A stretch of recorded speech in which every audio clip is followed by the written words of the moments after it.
आ जाती है, वह भय से भागती है। तो भय पैदा नहीं होना चाहिए, इसलिए गर्भवती स्त्री को हमेशा एक दो महिलाओं के साथ में रहना चाहिए, ऐसा शास्त्र कहता है और हमारा भी प्रैक्टिकल अनुभव है। तो हमेशा गर्भवती स्त्री को गाय के दूध का सेवन करना चाहिए, भैंस के दूध का सेवन बंद कर देना चाहिए, रात को खजूर गला करके खाना चाहिए, किशमिश का सेवन ज्यादा करना चाहिए, और भोजन जो करें उसमें तुलसी का पत्ता अवश्य डाल दें, और रोजाना 2-4 तुलसी के पत्ते खा लेना चाहिए, रविवार के दिन को छोड़ करके। ऐसा कहा जाता है कि रविवार के दिन तुलसी के पत्ते नहीं तोड़ना चाहिए, और रविवार के दिन तुलसी को खाना भी नहीं चाहिए। अब हमने अन्य बहुत गहराई से विश्लेषण किया तो पता लगा कि गरुड़ पुराण में भी इसके बारे में बताया गया है। तो गर्भ संस्कार हमारे यहाँ 16 संस्कार में होता है, एक गर्भाधान संस्कार होता है। तो गरुड़ पुराण में लिखा है कि गर्भ में संस्कार माता के मन से प्रवेश करता है। तो माता को भजन करना चाहिए, शांत संगीत सुनना चाहिए, और हिंसा और क्रोध से दूरी बना के रखना चाहिए। यदि जिस स्त्री का गर्भ बार बार गिरता हो तो उसे क्रोध तो हमेशा हमेशा के लिए भूल जाना चाहिए, हिंसा करना छोड़ देना चाहिए, लड़ाई झगड़ा नहीं करना चाहिए गर्भ में बच्चा आने के बाद में, और उग्र स्वरूप वाले जिसमें उग्रता आती हो ऐसे गीत संगीत नहीं सुनना चाहिए। और जिस किसी भी मनुष्य के यहाँ पे पहली बार यदि गर्भ आ रहा है तो उसे विशेष सावधानी रखना चाहिए। तीसरे और पांचवें महीने में गर्भ गिरने की संभावना बहुत ज्यादा होती है, इसीलिए इस बात का अवश्य ध्यान रखें। और अंतिम निर्णय यह बोला जा सकता है कि संतान जो है ईश्वर का प्रसाद मान करके उसकी सेवा करें, संयम बना करके रखें और श्रद्धा रखें ईश्वर में, तो वो आत्मा गर्भ में अवश्य ठहरती है। और सिंपल सी साधना करना चाहिए, ये मान करके चलें। हमने यहाँ पर जो ये सब चीज बता रही है प्रैक्टिकल किया है।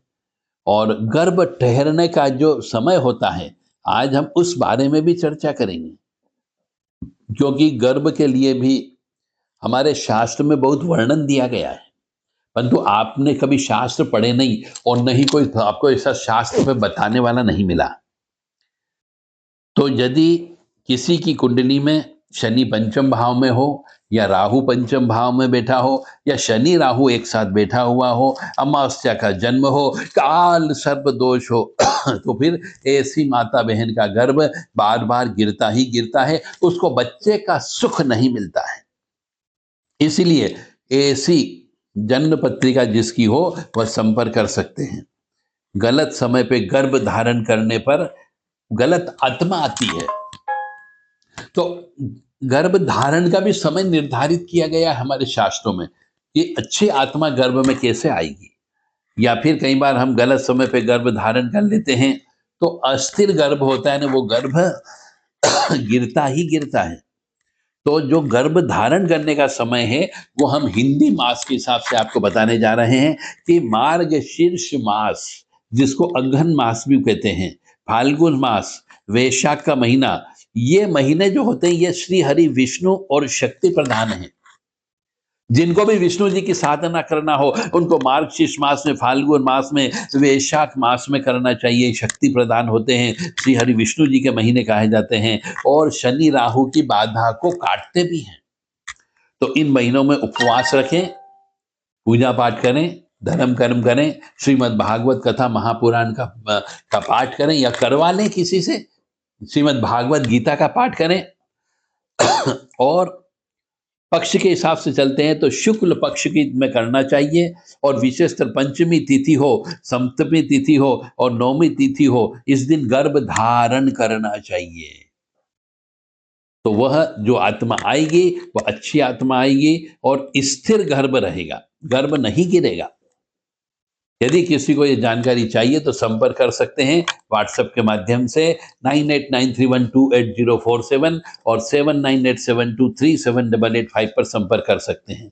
एक बार और बता देता हूं कि गर्भ धारण कब करोगे तो गर्भ नहीं गिरेगा। गर्भ धारण कब करोगे तो अच्छी आत्मा गर्भ में कब आएगी? जब मार्गशीर्ष मास हो, फाल्गुन मास हो, वैशाख का महीना हो, क्योंकि ये तीनों महीने श्री हरि विष्णु जी के नाम पर माने जाते हैं और इसमें शक्ति प्रधान होती है। इसलिए ये शनि राहु की बाधा को काटते भी हैं। और शुक्ल पक्ष की पंचमी तिथि, सप्तमी तिथि और नवमी तिथि को यह कार्य करना चाहिए। अमावस्या के दिन कभी भी गर्भ धारण नहीं करना चाहिए। चतुर्दशी तिथि के दिन गर्भ धारण नहीं करना चाहिए। और कृष्ण पक्ष में तो पूर्ण रूप से वर्जित होता है।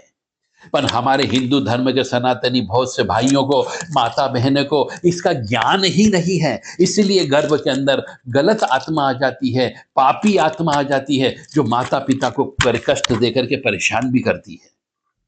और नक्षत्र का भी बारे में भी यहाँ शास्त्र बोलता है कि पुष्य नक्षत्र सबसे श्रेष्ठ होता है, रोहिणी नक्षत्र होता है, मृगशीरा नक्षत्र होता है।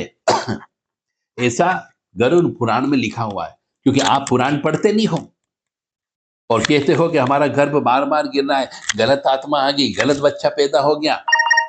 तो पापी आत्मा कई बार गर्भ में आ जाती है क्योंकि आपको इस चीज का ज्ञान नहीं है। और जो व्यक्ति अमावस्या के दिन गर्भ धारण करता हो, जो व्यक्ति अमावस्या के दिन सेक्स करता हो, जो व्यक्ति अमावस्या के दिन स्त्री संगम करता हो, उसके यहाँ तो पापी आत्मा आती ही आती है। और जो बालक अमावस्या के दिन गर्भ में आता है उसको जीवन भर कष्ट भोगना पड़ता है, माता पिता को भी कष्ट देता है, खुद भी कष्ट में रहता है, क्योंकि पूर्व जन्म का पाप कर्म किया हुआ व्यक्ति होता है। और इसका भी एक समय निर्धारित किया गया है।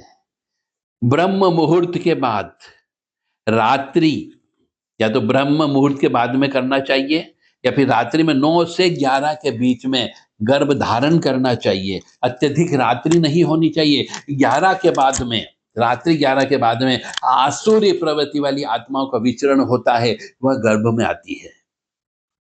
इसीलिए इस बात का ध्यान अवश्य रखें। और पंचम भाव जो है बच्चे का ही भाव होता है, वहां पर चूंकि शनि बैठ जाता है तो वह न्याय करता है। पूर्व जन्म के पाप कर्मों की वजह से आपको कष्ट प्रदान करता है। और राहु विकृति प्रदान करता है, यानी शनि के आदेश पर राहु विकृति प्रदान करके गर्भ को गिराने का काम करता है। तो ये पूर्व जन्म का पुण्य यदि होगा तो राहु यहां नहीं बैठेगा, और पाप होगा तो राहु यहां पर अवश्य मिलता है। और ऐसा भी कहा जाता है कि पक्ष का जरूर ध्यान रखें, संकेतों का ध्यान रखें, स्वभाव का ध्यान रखें, गंभीर रहें, कम बोलें, ताकि जो आत्मा है वह अच्छी आत्मा है। और ऐसा बच्चा जब उत्पन्न होता है विशेष तिथि नक्षत्र मुहूर्त में जिसका गर्भ धारण हुआ हो, तो वह बच्चा माता पिता का ऋण चुकाता है। पूर्व जन्म के खुद के ऋण तो चुकाता ही चुकाता है, साथ में आपके पूर्वजों के द्वारा जो ऋण है उस ऋण को भी चुकाता है। और उसका कुछ जीवन का विशेष उद्देश्य होता है। और ऐसा बच्चा रहस्यमय बुद्धि वाला बच्चा होता है। तो भृगु संहिता के अंदर भी लिखा हुआ है कि ऐसी संतान पूर्व जन्म का ऋण लेकर के आती है। तो जो बच्चा आता है विशेष तिथि नक्षत्र मुहूर्त में गर्भाधान होने पर, वह बच्चा या तो आपका ही पूर्व जन्म का कोई शिष्य आएगा, या कोई आश्रित व्यक्ति की आत्मा आएगी, या फिर उपेक्षित आत्मा आएगी। तो इस जन्म में ऐसे मनुष्य को करुणा, धैर्य और त्याग सिखाती है। और यदि गर्भ में बच्चा आने के बाद में पति पत्नी में लड़ाई झगड़ा होता हो, क्रोध होता हो, तो संतान दूर हो जाती। कई बार संतान पैदा भी हो गई तो वो माता पिता से दूर हो जाती, क्योंकि गर्भ में उसने माता पिता को झगड़े को सुना है। इसीलिए प्रेम व अनुशासन में रहना चाहिए। तो ऐसी संतान उस कुल का उद्धार करती है। तो गरुड़ पुराण कहता है कि गर्भ में बालक माता के भाव से धीरे धीरे संस्कारित होता है। यानी गर्भ में बच्चा आने के बाद में सब कुछ डिपेंड करता है माता के ऊपर, कि वह माता क्या करती है। क्या शराब पीती है, क्या सिगरेट पीती है, क्या लड़ाई झगड़ा करती है, क्या पति का अपमान करती है, क्या अपने सास ससुर का अपमान करती है, कितने प्रेम भाव से रहती है, उसके ऊपर डिपेंड करता है कि बच्चे के अंदर, जो गर्भ में बच्चा है, उसके कैसे संस्कार उत्पन्न होंगे। तो गर्भ में बच्चा आने के बाद में ऐसी स्त्री को संगीत सुनना चाहिए, भजन करना चाहिए, भगवान की किताबों का पाठन करना चाहिए, पुराणों का पाठन करना चाहिए, रामायण जी का पाठ करना चाहिए, भागवत गीता का पाठ करना चाहिए, और लड़ाई झगड़ा तो बिल्कुल भी नहीं करना चाहिए। गाय के दूध का सेवन करना चाहिए और भोलेनाथ की सेवा करना चाहिए। ओम नमः शिवाय मंत्र का जप करना चाहिए। ओम एम सरस्वते नमः इस मंत्र का जप करना चाहिए। मधुर संगीत सुनना चाहिए, भजन सुनना चाहिए, तब आत्मा स्थिर होती है। और आत्मा स्थिर करने के लिए ओम नमो भगवते वासुदेवाय इस मंत्र का ज्यादा से ज्यादा जप करना चाहिए। इससे नकारात्मक ऊर्जा दूर रहती है। तो सभी माता बहनों के लिए विशेष ये रिसर्च हमने प्रस्तुत किया, जिनके यहाँ पर गर्भ बार बार गिरता हो, या फिर जिनके गर्भ में बच्चे तो उत्पन्न होते हैं पर क्रोधी बच्चे पैदा हो जाते हैं, विकलांग बच्चे पैदा हो जाते हैं, और अमावस्या के दिन उत्पन्न हो जाते हैं, या फिर उनका मानसिक रोग वाले बच्चे पैदा हो जाते हैं, विकलांग बच्चे पैदा हो जाते हैं, तो वो उनके लिए दोष है। तो विशेष नियम क्या बोलता है? मंगलवार शनिवार अधिक जप नहीं करना चाहिए। गुरुवार का दिन जो है ओम नमो भगवते वासुदेवाय जप करने का सबसे अच्छा दिन माना गया है। अब हम आते चलते हैं, कुछ और नए सिद्धांत है इसमें। गर्भ से संबंधित क्या सिद्धांत है? कि गुरु की महादशा हो उस समय पे गर्भ धारण करना चाहिए, शुक्र की अंतर्दशा हो उस समय गर्भ धारण करना चाहिए, और चंद्रमा अनुकूल हो, यानी चंद्रमा अनुकूल का मतलब हो गया पूर्णिमा से 4 दिन पहले और पूर्णिमा से 4 दिन बाद, सीधी सीधी बात है, शुक्ल पक्ष में गर्भ धारण करना चाहिए। तो सबसे अच्छा काम होता है।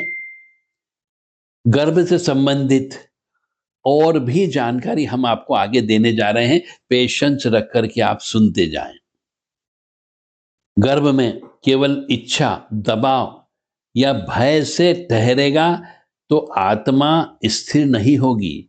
हमेशा गर्भ पति पत्नी की स्वीकृति से, पति पत्नी को स्वच्छ शुद्ध मन से मिल करके निर्णय लेकर के गर्भाधान करना चाहिए। किसी के दबाव में गर्भ में बच्चा नहीं लाना चाहिए। अनिच्छा से भी बच्चा आ गया तो भी वह कुछ भी हो सकता है उल्टा सीधा, इसलिए सोच समझ करके गर्भ में गर्भाधान करना चाहिए, तो आत्मा स्थिर रहेगी, अन्यथा वह आत्मा गर्भ से गिर के चली जाएगी। यानी कि मानसिक शांति होना अत्यंत आवश्यक है। दोनों परिवार के, दोनों दंपत्ति के बीच में सौहार्दपूर्ण वातावरण होना चाहिए। गुरु ईश्वर के प्रति नम्रता होना चाहिए, यानी मंदिर जाना चाहिए, वहां जाके साष्टांग दंडवत प्रणाम करना चाहिए। महिलाओं को दंडवत प्रणाम नहीं करना चाहिए, केवल उनको हाथ जोड़ करके केवल सिर झुका लेना चाहिए। परंतु पुरुष लोगों को जो है मंदिर जाकर के गर्भ में बच्चा आने के बाद ईश्वर की सहायता लेना चाहिए, यानी ईश्वर के प्रति नम्रता के भाव होना चाहिए। यह सब तिथि से अधिक निर्णायक है। फिर आते हैं अपन अगला, और आत्मा शरीर में तभी आती है जब वातावरण उस आत्मा को स्वीकार होता है। हर कोई आत्मा गर्भ में नहीं आ सकती। तो पहली आत्मा कई बार खराब आ जाती है, तो वह चुनौती देती है, अहंकार को तोड़ती है, और कई आत्मा जो है वंश को संभालने का काम भी करती है, और मनुष्य के मन में करुणा के भाव भी जगाती है। इसीलिए ऐसी संतान उत्पन्न करो जो हमारे कुल का उद्धार करें, और बच्चा जो है ईश्वर की परीक्षा मान करके चले। तो गर्भ संस्कार जो है मंत्र से नहीं होते हैं, वह मनुष्य के भाव से होता है। यदि घर में झगड़ा होता रहता हो, यदि घर में असुरक्षा की भावना हो, यदि घर में अविश्वास हो, तो कोई भी मंत्र गर्भ की रक्षा नहीं करेगा। माता किस भय में जी रही है, पिता किस मानसिक अवस्था का है, घर का वातावरण कैसा है, तो फिर गर्भ में बच्चा आने के बाद वो गिर करके भाग जाता है। इसलिए मौन रहें, प्रेम करें, और तो बिना मंत्र के भी गर्भ सुरक्षित रहता है।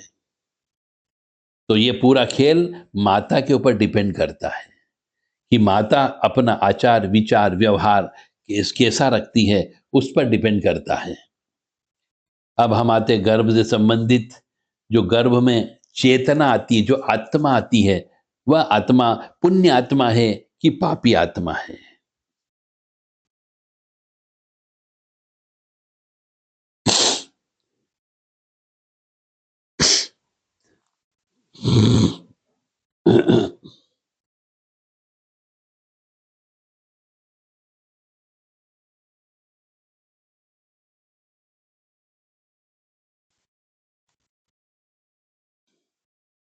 बहुत सी माता बहनों को गर्भ ऋण होता है, पूर्व जन्म का पाप कर्म।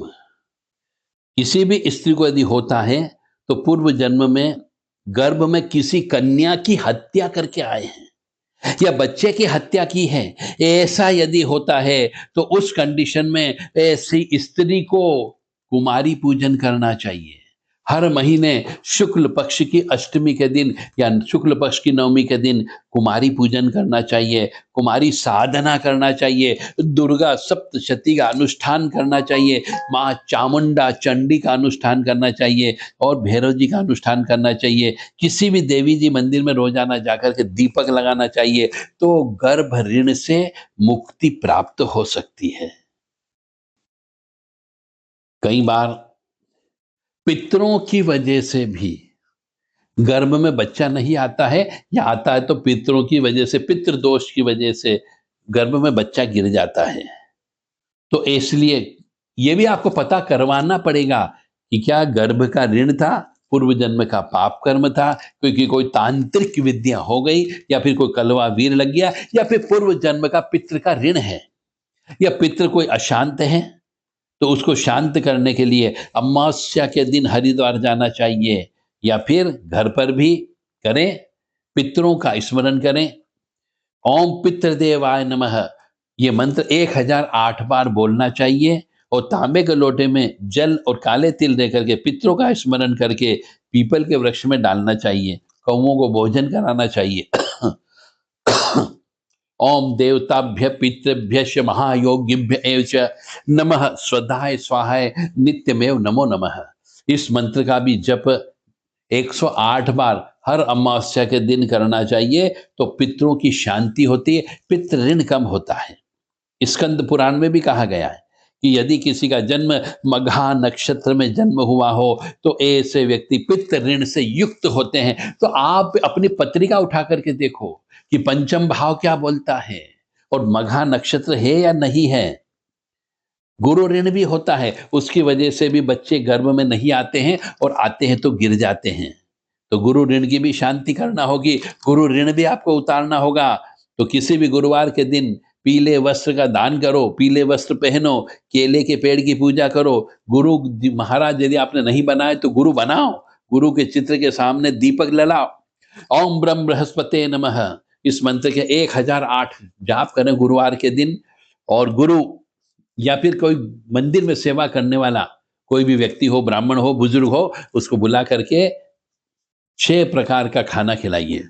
षड रस युक्त खाना खिलाना चाहिए, जिसके अंदर मीठा भी हो, खट्टा भी हो, कड़वा भी हो, चरका भी हो, खट्टा मीठा भी हो। इस प्रकार से भोजन कराना चाहिए। खीर, पूड़ी, भजिए, ये सब चीज खिलाने से गुरु ऋण की शांति होती है। अब हम आते हैं, और स्त्री का ऋण होता है या गर्भ ऋण होता है, तो जिसका मैं उपाय पहले बता चुका हूं, परंतु वार शुक्रवार हो तो अच्छा, दुर्गा जी की पूजा करें, दुर्गा सप्तशती का पाठ करें, हवन करवाएं, और कन्या पूजन करके 9 कन्याओं को मीठा भोजन कराना है, नमक नहीं खिलाना है। ओम ह्रीं दुं दुर्गाय नमः, ओम ह्रीं दुं दुर्गाय नमः इसके 1008 बार शुक्रवार के दिन जप करें। ऐसा कुमारी खंड में लिखा हुआ है, मार्कंडेय पुराण में।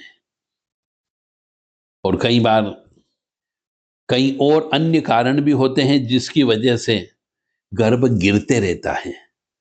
मंगल दोष होता है, तो मंगल दोष के लिए मंगलवार के दिन ओम क्राम क्रीम क्रोम सभौमाय नमः इसका जप करें। मसूर दाल का दान करें, गेहूं का दान करें, लाल वस्त्रों का दान करें, तो भी आपको काफी कुछ हद तक इसमें सहायता मिल सकती है। ये सब मैं आपको धार्मिक उपाय बता रहा हूं।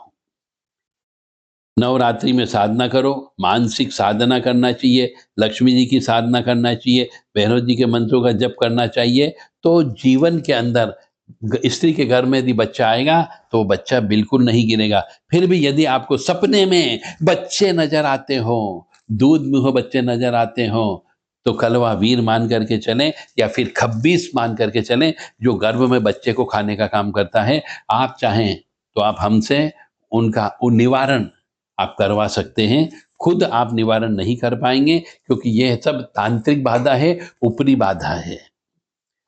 जय माता दी, जय माँ कामाख्या, जय श्री महाकाल महाराज, जय श्री कृष्ण। ओम नमो भगवते वासुदेवाय।